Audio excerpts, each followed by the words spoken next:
کہ ان کے اتنے غیر ضروری سوالات ہیں کہ باپ داداؤں کے بھی ڈیتھ سرٹیفکیٹس لے کر آؤ اور ایڈمیشن فارم بھی دو. مسلح اہلکاروں کا تعلیمی اداروں میں اس انداز سے آنا ہم سمجھتے ہیں کہ یہ تعلیمی اداروں کے لیے ناقابل برداشت ہے. اسکولز کس طرح اپنے کام یا ملازمت پر جانے والے والدین کو مجبور کر سکتے ہیں کہ وہ گھنٹوں کے حساب سے اسکول میں آ کر بیٹھیں. والدین کی طلبی ان کے لیے مشکل اور پریشان کن ہے.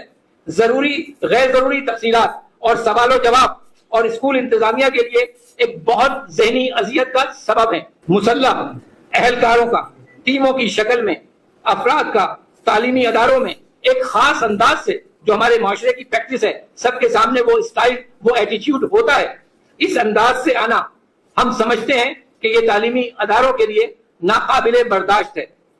اسی طرح والدین کی جانب سے پورے ڈیٹا کے ساتھ جب الگ الگ ہر بچے کی انڈرٹیکنگ اور اسکولز کی طرف سے مکمل لسٹ اور زیرو فی واؤچر جمع کرا دیا گیا تو اس کے بعد مزید کسی تصدیق کی کوئی گنجائش نہیں ہے. اسکولز کس طرح اپنے کام یا ملازمت پر جانے والے والدین کو مجبور کر سکتے ہیں کہ وہ گھنٹوں کے حساب سے سارا دن کے لیے اسکول میں آ کر بیٹھیں, اور یہ کہ والدین کسی بھی انویسٹیگیشن ایجنسی کا سامنا کرنے میں انکار کی حد تک تذبذب اور دباؤ کا شکار ہیں, خوف کا شکار ہیں.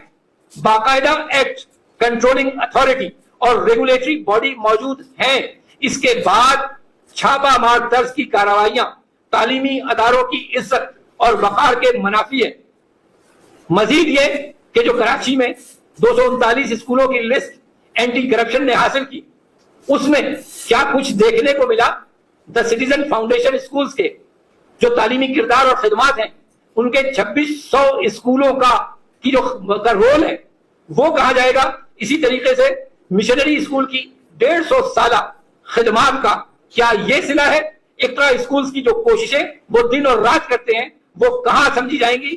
ٹرسٹ اسکولز طویل عرصے سے بہترین کام کر رہے ہیں اور درمیانے درجے کے اسکولز بھی شب و روز محنت, حتیٰ کہ اس لسٹ میں ہم نے دیکھا کہ ڈیفنس فورسز کے جو مثالی تعلیمی ادارے ہیں ان پر بھی سوالیہ نشان لگ رہا ہے.